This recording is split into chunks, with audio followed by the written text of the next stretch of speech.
program. My name is Mary. I'm part of the Community Data Program team, and I'm hosting today's webinar. Also on today's webinar, we have my colleagues, Mike and Shreya. They'll be monitoring the chat box and helping answer any questions you have.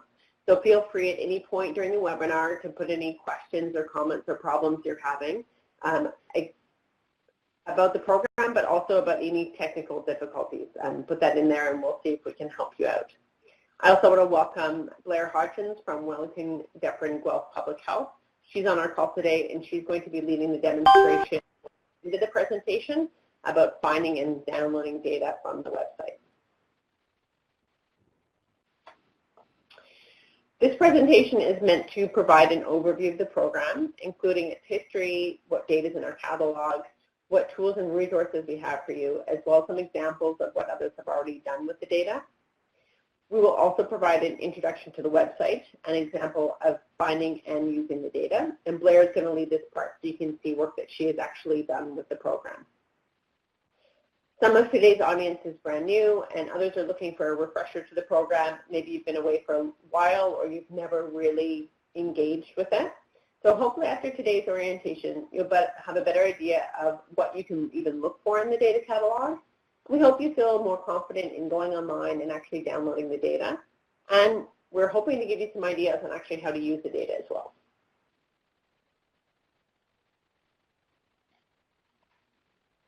So let's begin. What is the Community Data Program? The Community Data Program is a way to share the cost of buying data.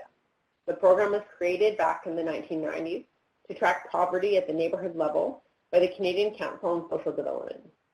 The Canadian Council on Social Development established the Community Data Program in the mid-1990s and administers the program at a national level. Designed to reduce the cost of data from federal sources such as Statistics Canada and some private sources such as TransUnion.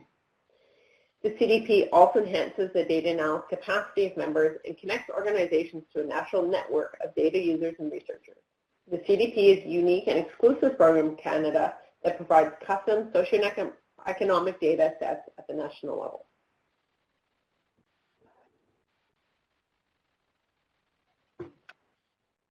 Membership in the Community Data Program is made up of local consortiums. A consortium is a legal group of organizations focused on the implementation of a public service goal. A consortium is created for each local region with a designated lead person. For example, we have one consortium for the city of Winnipeg, and then there's a different one that's for the city of Vancouver. Members of the consortium are local organizations, and users of the program are people who work in those organizations. You must be part of a consortium to be part of the Community Data Program. The consortia from across Canada come together to acquire data and now function as community development entities.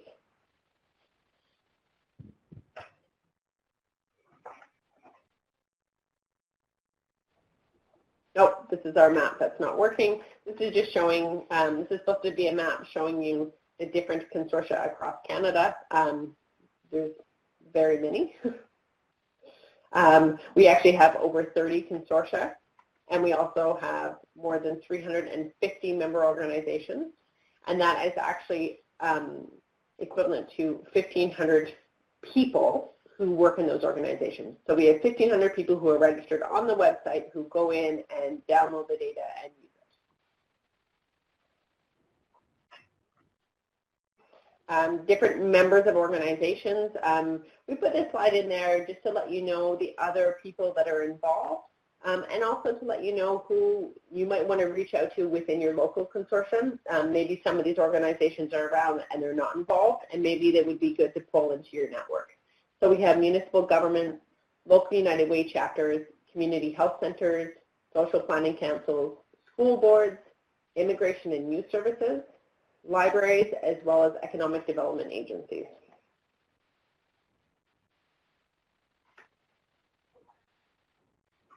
So what can you do with the data? So the CDP helps municipalities and community sector organizations to monitor and report on trends such as increase in poverty levels in neighborhoods. It helps to acquire customized data, reduces the cost of buying data by sharing costs with whole networks, builds capacity to do more with data, through training and tools offered through the program and by learning from colleagues across the country. We also advocate for community level data. This we can do because as a national group of people, we're quite a large number, and we also have a fairly good relationship with DATCAN and other data providers. Yep, so they're in a room and they're putting this on the internet. So with the program, you can think of it as getting sort of three different areas of so sorry, we'll just take a break for a second. We need somebody to mute. Whoever just came on the phone line will need to mute their speakers, please. Or not your speakers, mute your microphones. So members of the program get data. So this is the actual data in the online customized community data catalog. We also provide capacity building tools for data analysis as well as training. And then the third piece is the network. Simply by coming together, we've built quite a large network, and we do events like these and webinars and face-to-face events, and this is very helpful for you to get to know other people who are working on similar projects and giving you some ideas of how to get some stuff done.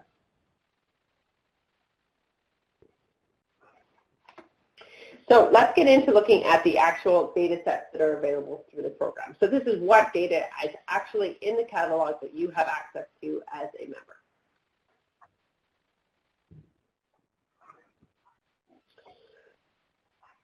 So in order to find information for smaller areas, population of local neighborhoods, they need to be ordered from Statistics Canada, and there's a cost to cover the staff time for preparing the data.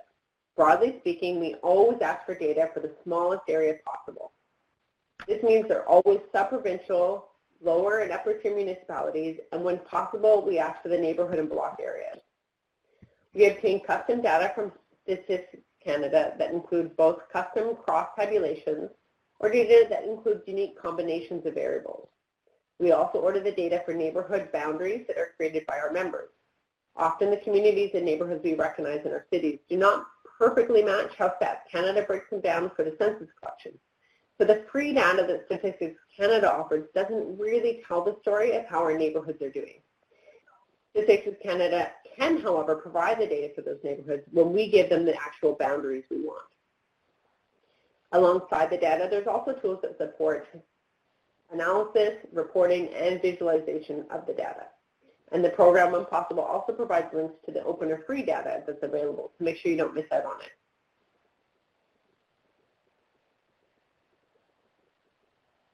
So the program still focuses on data to monitor socioeconomic trends, just like it did in the 1990s when we started. So we order data tables on the following topics: housing, health, cultural identity.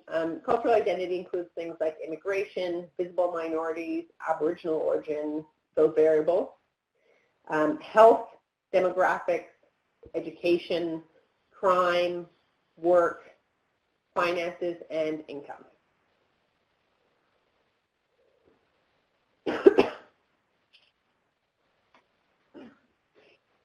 From the Census and the National Household Survey, so these are both from Statistics Canada, we order the standard tables and the custom geographies for community profiles, which are essentially a summary of all the questions posed by the census. Target group profiles. Target group profiles are for specific demographic groups, such as recent immigrants, seniors, or low-income populations. And we order the topic-based tabulations and the custom tables for the community poverty project. So that's a custom set that we've been ordering for many years that's been put together by the community data program. From the tax filer, we order the T1 family file, and that's the data that comes from your annual personal income tax file. We order the standard postal geographies as well as some census geographies for all tables coming out of the T1FF. Okay, so that's the tax filer family file. The standard tables include the family data, individual data, seniors data, financial and charitable donations, and migration. We also order custom tabulations like our tables on income inequality and working poverty, also something we've been doing for many years within the program.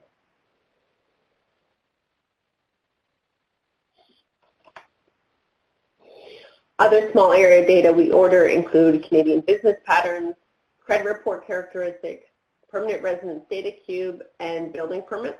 Small area tools also include the postal code conversion file, which is very popular.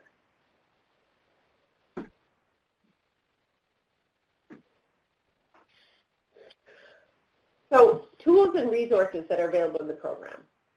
To complement this large catalog of data, a number of different tools have evolved to help people understand and make use of data.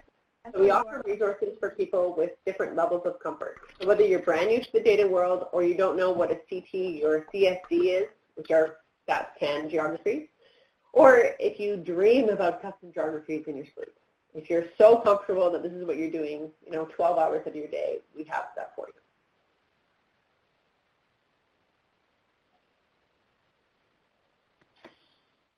So on our website, under the Community Reporting tab, you'll find reports with data analysis that's already done for you. We have a series called Strength in Numbers, and it includes infographics, fact sheets, and reports designed to identify significant socioeconomic trends impacting Canadian communities today. So all reports are available as printable PDFs, and the underlying data tables are available for download. The details about data sources and the methodology used will be provided in the Strength in Numbers page. So these are things you can go down and you can download them yourself, and they're already put together for you. We also have the Urban Poverty Project. This is a series of comprehensive analytical reports, resource tools, and data profiles that take a broad look at different aspects of urban poverty in Canada. So this is also on our website. You can check it out.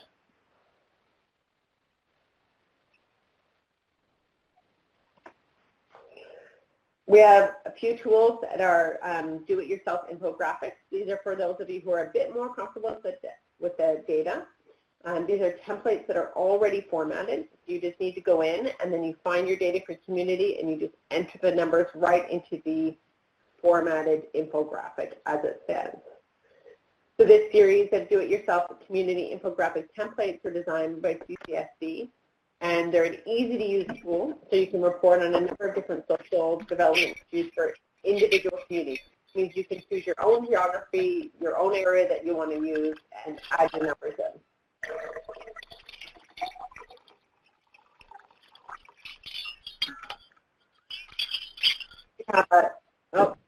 Okay, we've got a little bit of background noise. We're just going to wait till that. I think we're okay? Okay. The data map access tool is under development and is your way to find your local data. So this is a tool you can find on the website, and it just helps you find looking directly for your region, and will lead you to your data.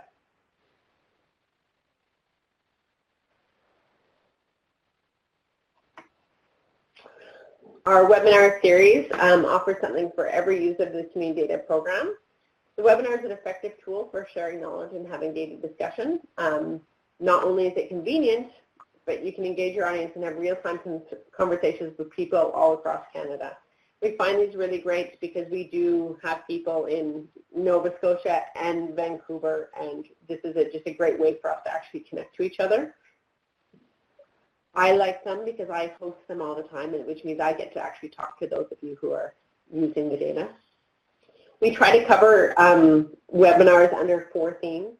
So we have the program orientation. So this is about learning to use a catalog and different software like Beyond 2020. This orientation falls within this category. We do some on community data program product files. So this is where you get insight into an actual data product. So we can talk about the methodology and ways of using it, and also ways you should not be using them, just to help each other out. Transforming data into intelligence. This is looking at analytical tools, data visualization, infographics, just different tools you can use to actually manipulate the data. And data charrettes are always fun because this is when you get to hear about what other people have done with the data, different examples of programs or policies people have done, exciting stuff that you might want to replicate or work with people to do in your own community. So these generally an hour to an hour and a half. We have up to 100 participants, and then our real-time data discussions We get to have the chat box going, and some of them we can actually get the microphones activated and get a bit more conversation going amongst our participants as well. So we always really enjoy it.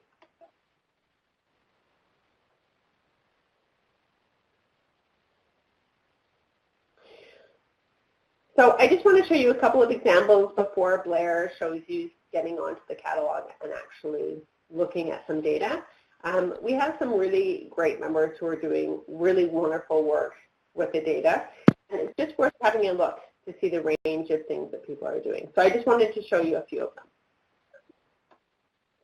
So this is from the City of Calgary. This is an infographic that summarizes the 2016 census findings for the Calgary CMA. So it presents data on population, income, diversity, employment, commute, and education.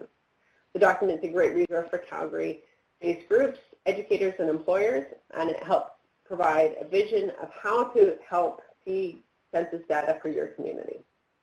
So this is something they put together, and it's a resource for anybody in Calgary. And obviously this one is making use of the 2016 census data from Statistics Canada.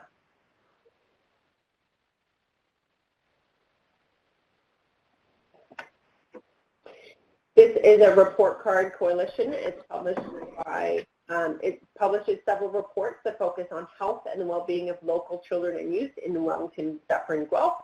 This is a project that Blair Hodgson, who's going to be speaking later, has been working on.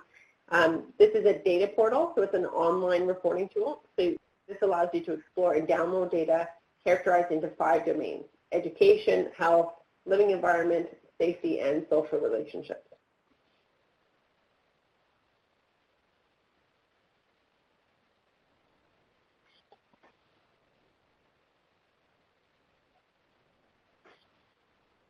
And here's one from Simcoe Muskoka. This is Health Stats.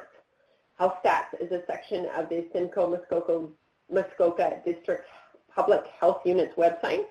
It's dedicated to communicating data to internal users, community partners, and the general public. These pages provide information on key health indicators, trends, and municipal level data. In many cases, this information is used to help plan services to improve the health of the community. Their low-income focus report offers a clear picture of who lives in low-income in Simcoe Muskoka, the ramifications of living in low-income, particularly on health, and some suggestions on creating communities where everyone is able to afford the basics of life and enjoy the chance to be healthy. This report was shared with nearly 70 community and provincial partners. So they used, for this health stats, the information they took from the T1 family file, as well as the National Household Survey, the Community Poverty Project tables. And so they're making use of quite a bit of this stuff. And what they've done is actually use this data to put through so that it's translated and put together so that their community partners have a way of really understanding what it is.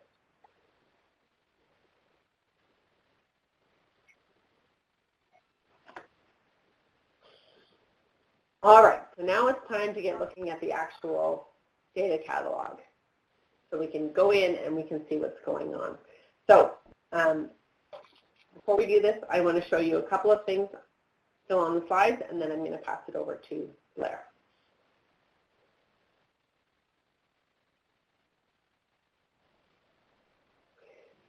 So where to find the data?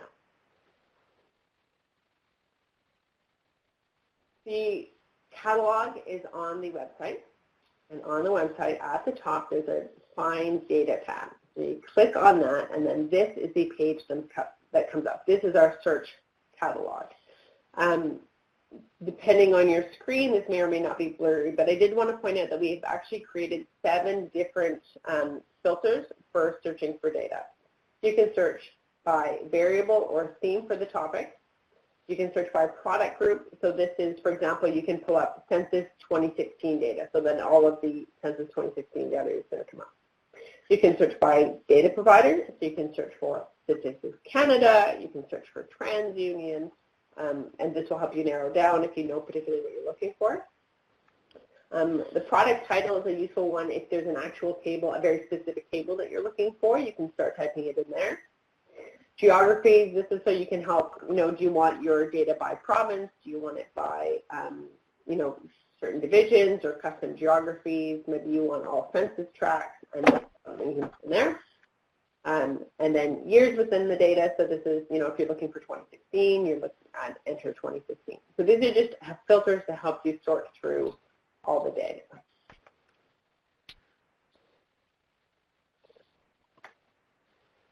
Now, I wanted to just point out one more thing, and I think Blair is going to draw your attention to this as well. But on our website, if you go into the resource section and you click on how to find data, we have something which is just a basic Excel file, and it's very helpful. Well, we have two files.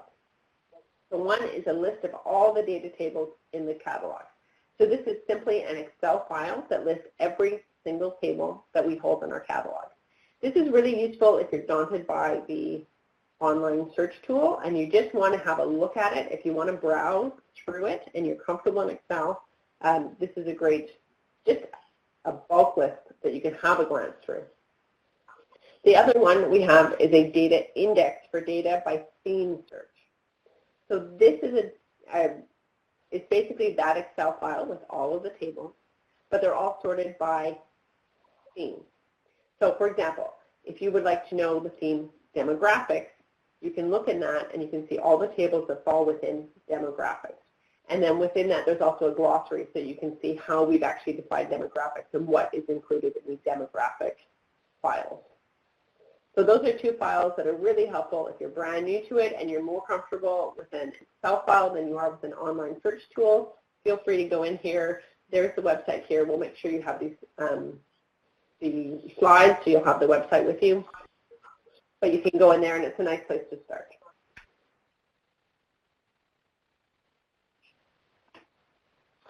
Okay, so now we're going to go into the catalog and we're going to have Blair.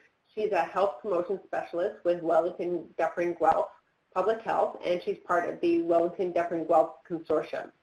So she's going to lead this demonstration of finding and using the data. So we're going to go onto the website, find data. We're going to actually see her download it, and then she's going to open up and manipulate it a little bit with Beyond 2020. Beyond 2020 is a software that's provided by Statistics Canada, and you will need it in order to view quite a bunch of the StatCan data. So without further ado, I will pass it over to Blair. All right, hello everyone. We're going.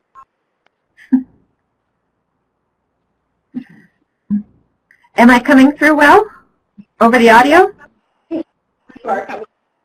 Yep, you are. You're doing great. Okay, I'm going to mute myself and hand it over to you now.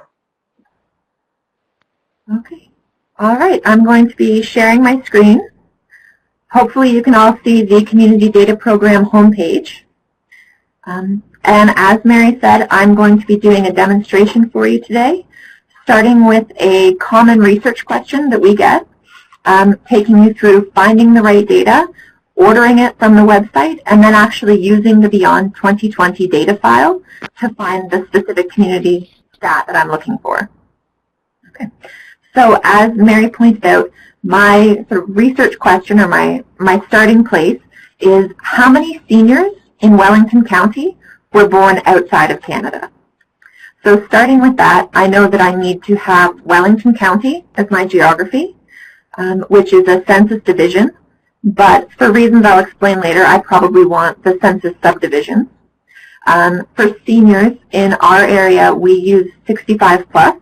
So I'll want age to be a dimension, and pretty straightforward if we're interested in seniors who are born outside of Canada, I'll also want immigration. So to start off with, I'm going to click on the Find Data button, and if my internet connection is not too slow, then I'll show you what I search for.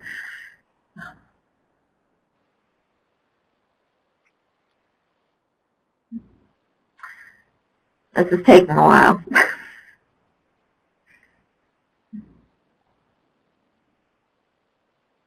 Okay, well, while that loads, I'll show you the data table. So this is the file that Mary talked about that contains all of the different data tables that are included in the Community Data Program.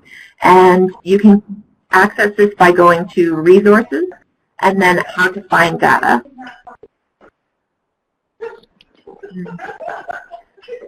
Oh dear. I'm seeing in the chat that the website's not working.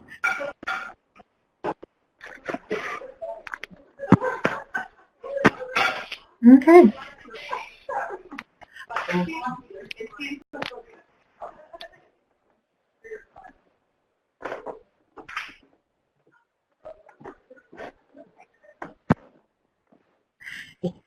So, luckily, I downloaded all of the necessary files before this started.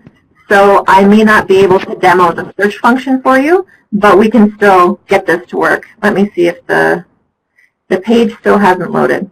Okay, well, I'll go from here.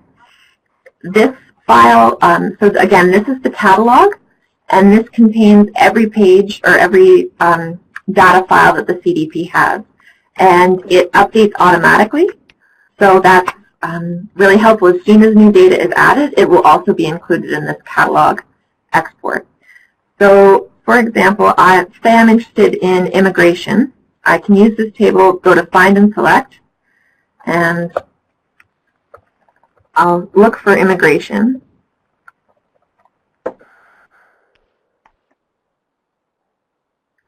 Okay, and it looks like 183 cells contain the term immigration. So that's not very not going to help me a ton, especially since I might want something a little bit more specific. But where this table is really helpful is when you know exactly what you want, it can find things for you really quickly. A good example would be the postal code conversion file.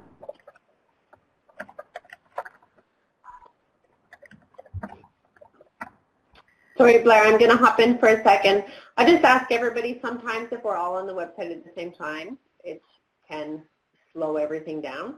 So while we were doing the presentation, just ask everybody to exit the website, and then we'll see if that clears it up so that Blair can show us, and then you'll have a chance to do it when we finish our presentation. Thank you. Maybe I'll try again, see if the website will load.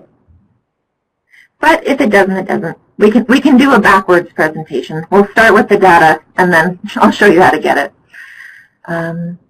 Yeah, it's still pretty slow for me. So anyways, I searched postal code conversion just using Control F, and I see there's a file for 2017. I'll look for next. 2013. Maybe I'll just go to Find All. And from here, yep, June 2017, that's what I'm looking for. And the nice thing about this file is that it has the links right in the table. So if I just click in the same row for the postal code conversion file, hypothetically, if the website was working for us, it would just take me directly to that page. So that's something that's really helpful. So I'd say that the data catalog is best when you know exactly what you're looking for, because it can get you right to the URL that you need. Okay. So let me just check in on the website. Nope. Oh, I clicked the wrong button. Well, you can all see the report card. Yeah, even the icon's not working. So we'll check back when we can. What I would have shown you is that using the search function for topic, I pick immigration. For year, there's that search bar. I would put in 2016, and I know from my own, from knowing Wellington County and Guelph, that I want census subdivision. And when you search those three terms, you get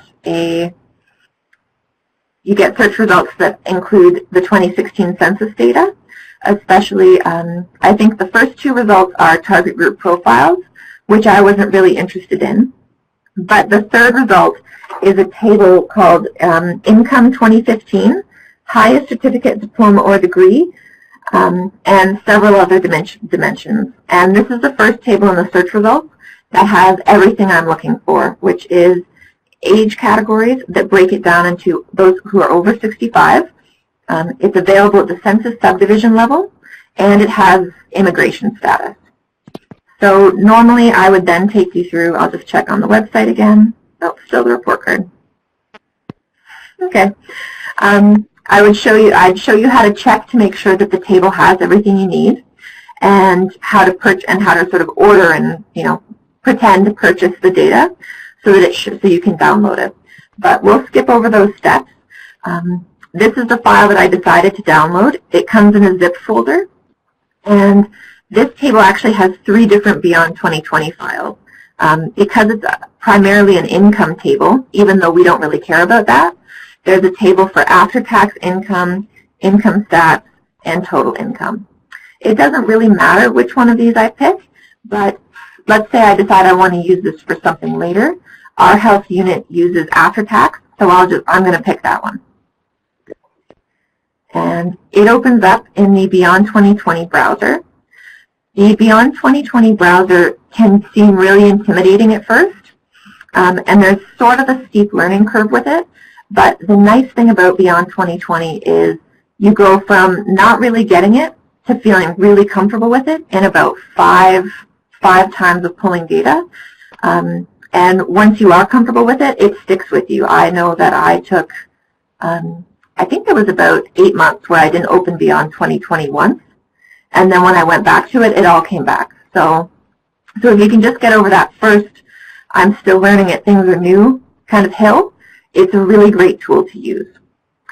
So right when I open it up, we can see that there's lots of different variables. There's geography up along the top, highest certificate, diploma, or degree, age, sex, and then in the rows we have immigration status, and for columns we have after-tax income. I'm not really interested in after-tax income, so I'm going to click on it here and drag it back up to the main menu. Oh, that didn't work. Well, like I said, a lot of this is just playing around and seeing what happens. What I know I'm interested in, though, is geography. So I'm going to drag that down here.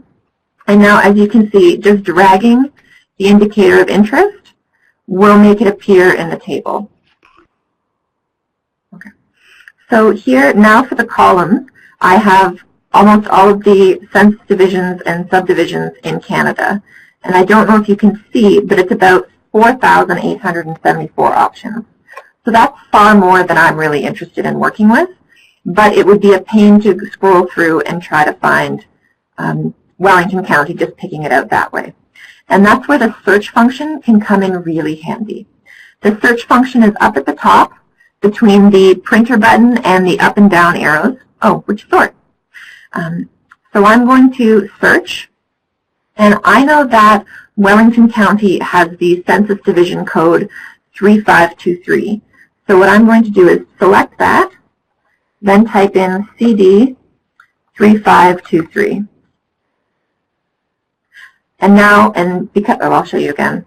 Because I had reduce selected, it's gotten rid of all of the options that don't have the geocode Wellington or CD 3523.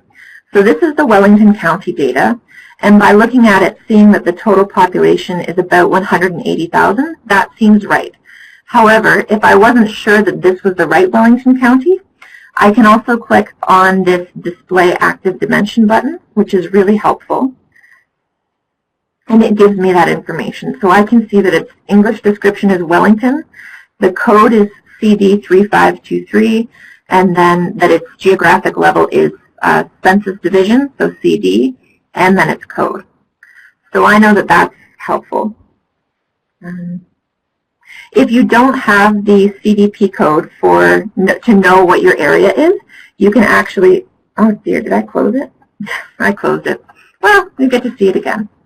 If you don't have the code, you can actually also just search by name. So I'm going to do this again. So geography to that title, search, geocode CD 3523, reduce, okay.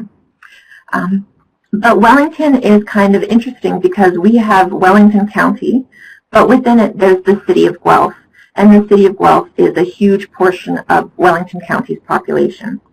However, Guelph is politically independent from Wellington County, so we actually would want Guelph information in here as well. So what I'm going to do to add the Guelph census subdivision is search again, and instead of reduce, I'm going to expand. And say I didn't know the Guelph code, I would just type it in.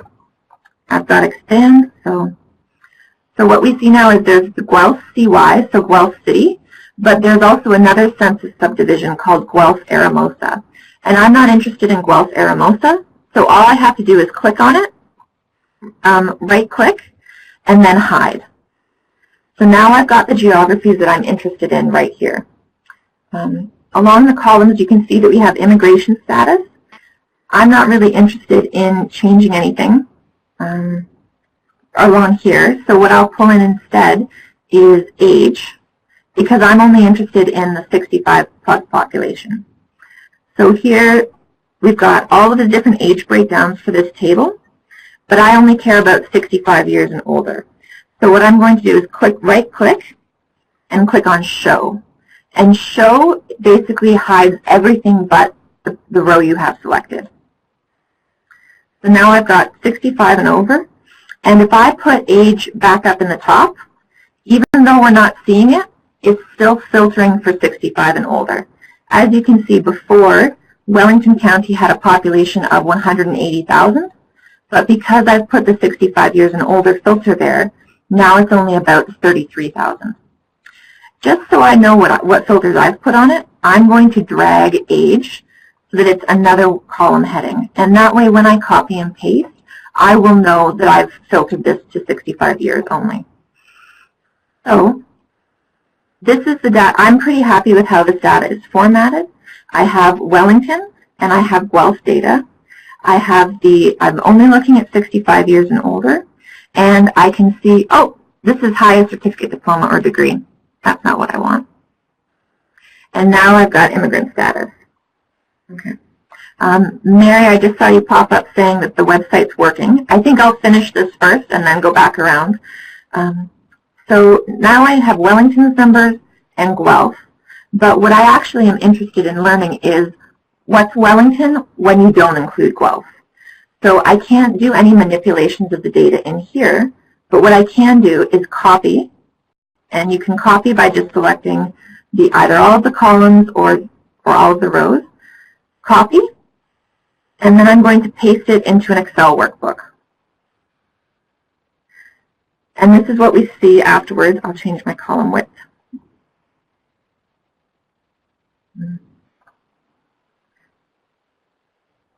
So we have, and what I'm basically going to do is create a new column that's Wellington minus Guelph.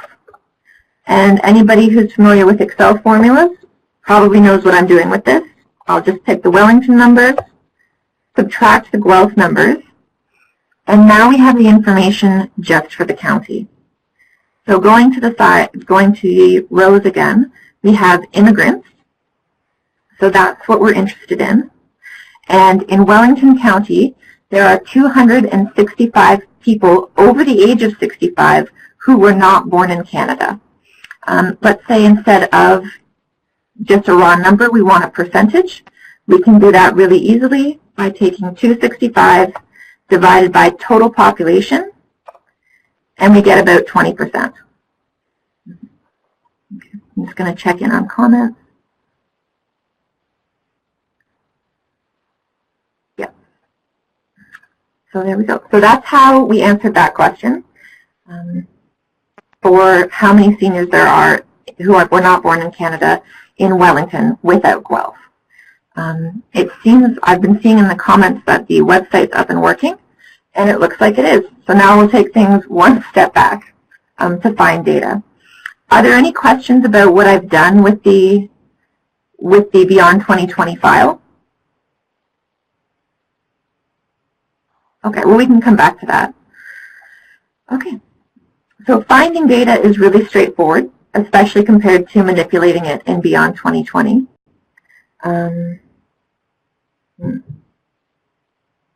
Okay, so this is the search function, and when I agreed to do this demo about 6 weeks ago, I was thinking, oh, I'm going to have to show how the search function works. I don't use it anymore. I only use the data catalog.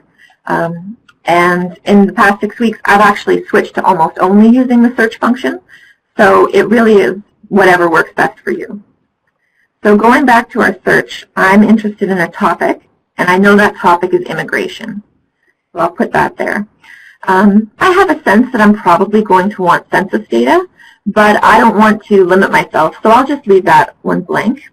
I don't know the product title because I'm not really sure what I'm looking for, but I know that for geography, I want to be able to have a census subdivision. And I'm just going to check in because I see some questions.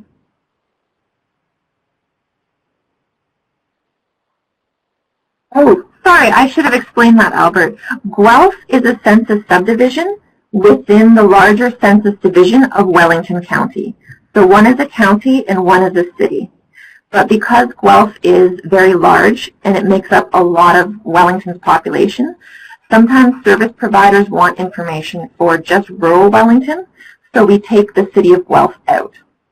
So when we had it in Beyond 2020, and I'll show it now, Wellington is always going to be bigger than Guelph because it includes the city of Guelph as well as the other 7 census subdivisions.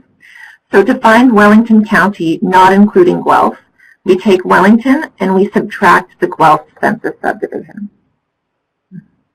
And that's that's just a geographic quirk for our area, but I'm sure wherever your consortium is located, you will have similar geographic quirks or concerns that you might need to take into account. Okay. So moving on, I've got immigration in the search for under topics. For geographies, I'm only interested in census subdivision. And let's say I'm interested in the year 2016. I will apply those filters. And as we talked about, the first thing I get is target group profiles, which probably have what I want, but I'm more interested in the data table at this point. So here's one that we were working with. It's income in 2015, highest certificate, diploma, or degree, age group, sex, immigration status, and period of immigration. And this is for the population 15 years and older. So if I click on it, I get taken to the page, and here I can see all of what's available. So I know that I can order this data at these 3 different levels. So I want census division and census subdivision, but say I wanted CMA and census agglomeration, I could select that instead. This has a lot of information about after-tax income groups, total and after-tax income, and total income, but I don't actually need that. So what I can do here, though, is see I have age, and then brackets is in 11, if there's an 11. So that's showing there are 11 age categories. If I click on it, I can see the specific age categories. And I know that this table will work for me because it does have the 65 and older category.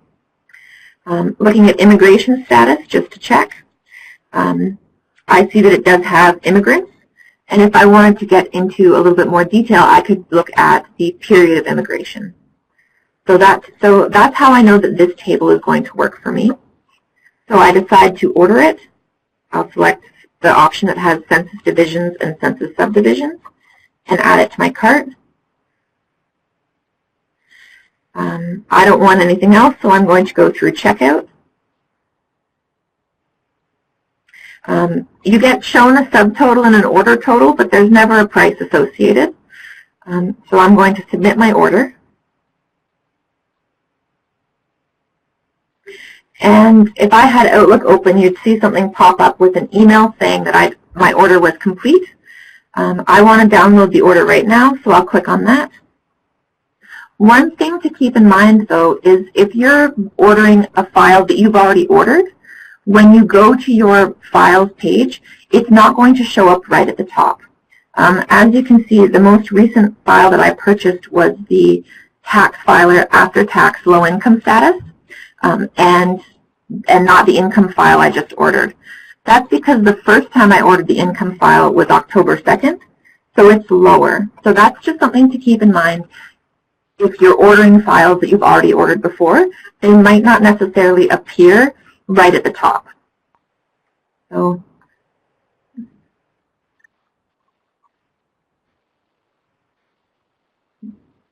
okay.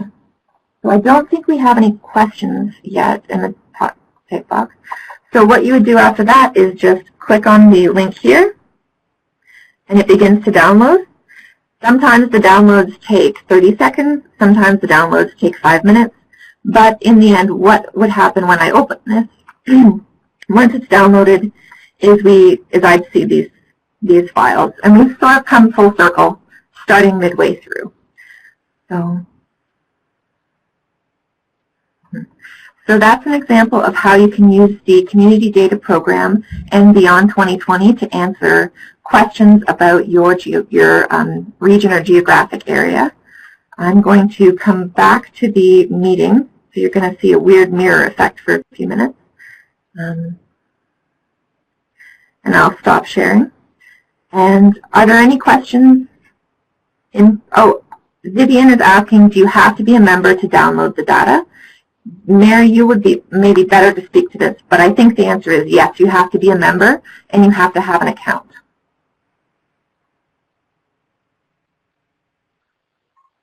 Absolutely. So in order to go in and actually download the data, you have to have already logged into the website and created an account and have been approved as a user. And so you have to do that because it means that your organization has paid and belongs to the Community Data Program.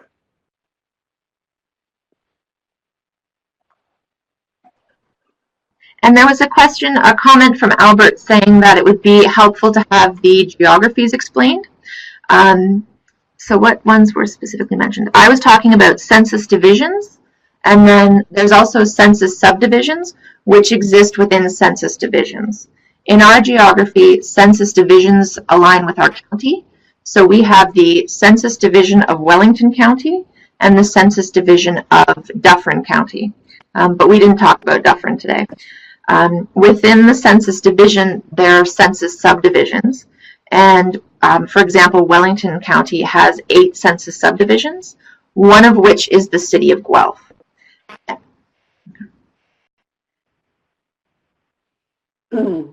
Albert, a lot of the information on the geographies we can get actually directly from Statistics Canada, and they are hosting a number of webinars, and one of them is specifically on the geography, so that might be very useful for you.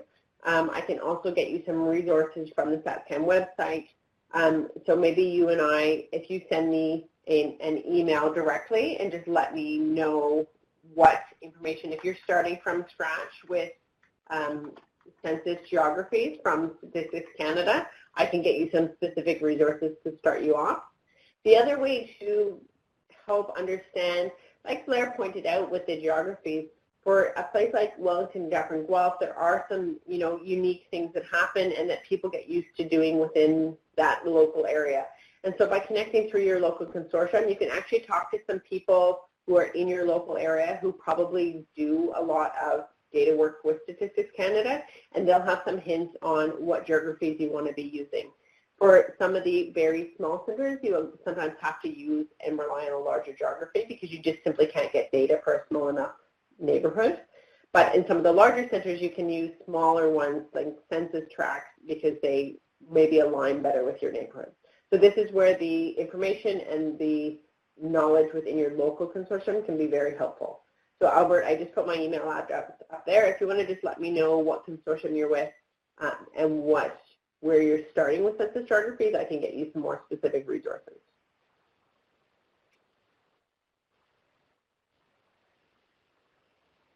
Looking up custom geographies. Blair, do you want to bring up your screen again? Sorry, we'll hop back on the website for a second.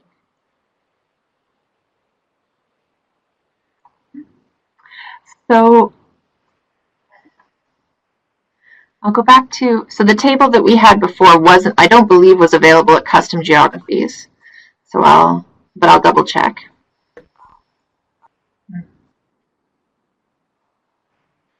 So I'll take this instead, and I'll see if I can do custom geography. So now I'm not searching for census subdivision. I only want tables available at our custom geographies.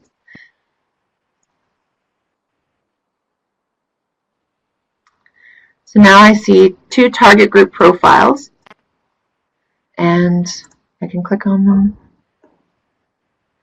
And under the geographies that are available, you'll see the 3 that were available before with the table, but there's also the custom geos option. So you can add that to your cart,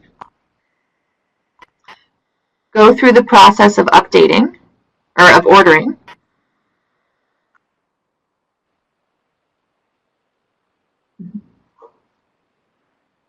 it'll take it. So this one, it might not be worthwhile to show because I'm going to need some time to download it, but hopefully it'll work.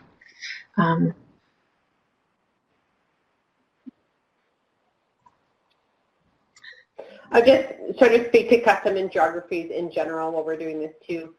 If you are interested in having a custom geography, in order to get that custom geography, it has to be established, those boundaries have to be established by your consortium before we order the data. So if you are looking for a particular boundary, if it has not already been ordered, it's not going to be in the data. But you can definitely speak to your consortium and get those boundaries established so that in the next orders, those custom geographies can be included. But for a lot of you, as long as your local consortium has already put those boundaries in, you'll probably find those boundaries useful to you because you probably operate within similar neighborhood boundaries. So the file actually downloaded really quickly. It opened a zip file with all of these files. I just clicked on recent immigrants, Wellington-Dufferin-Guelph. What opened up for me was this page. And as you can see, the neighborhoods, we have Guelph-specific neighborhoods. So the Brant neighborhood, Clarefields, Dover, and these are the neighborhood level, which is just breaking Guelph down into more manageable chunks. And we often use it to figure out service delivery. Where is there higher levels of need? Where are there higher levels of people living? And you can see that we have, I think we have 20 neighborhoods in Guelph. And you can scroll through all of them, as well as Wellington excluding Guelph, which is what I showed you before. Here in custom geographies, you wouldn't need it. And also for our entire health unit. So I'm going to jump off, I think, Mary, if I can figure out how to do it without creating a huge window. Stop sharing. Sure, yep. And I will just speak to the question from Sarah Crawford on can we compare 2 tables from different years? And the answer is yes, usually you can. We do make an effort to order repeat tables, particularly between the census years, so that we can compare and you can go back and compare from further years. So even if you're just becoming a member now, you have access to the entire catalog. So you can go back and get those other census reports as well.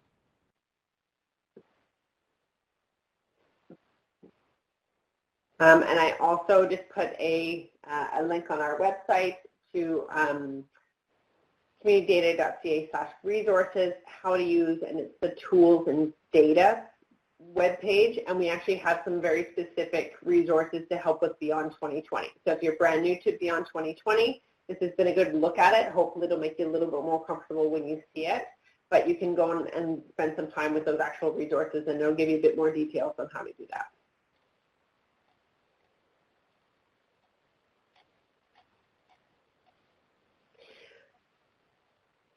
So what I'll do is I'll just finish up here. Feel free to stay on the line and we can take a few more questions if there's any more coming through. I just want to leave you with your next steps. So what are you going to do? So if the organization you work with is already a member, you can go on the website right now. You can register for a user account. The user accounts have to be approved. We make sure that you're a real person, that you work for an organization that really is registered with the Community Data Program. So once you get your email back confirming your registration, you can go on and you can start downloading the data and just go nuts.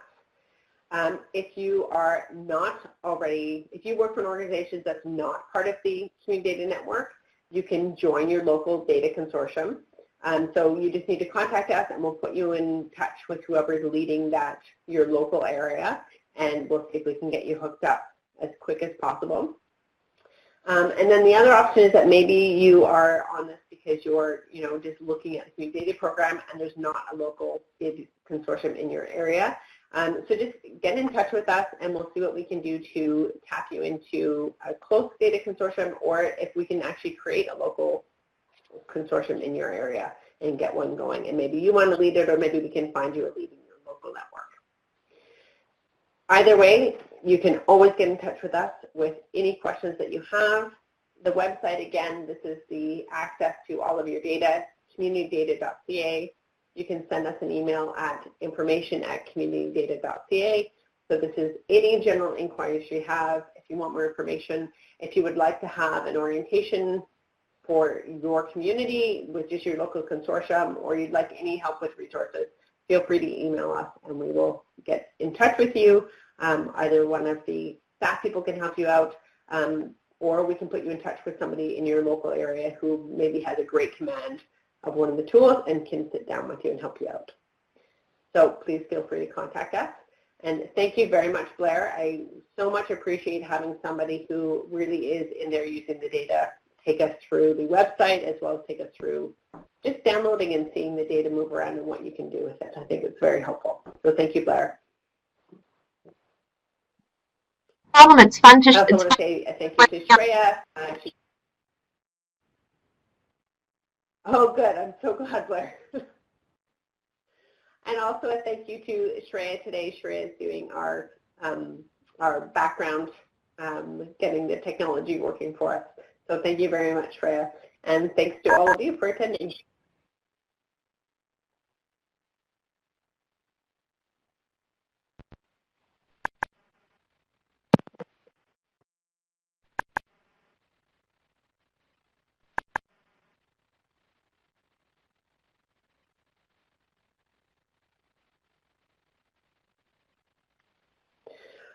Also, just a reminder that you know that the recording and these slides themselves will be available on the website after the webinar, and so you're welcome to go back and use them for reference or share the orientation at your leisure with your colleagues. Thank you.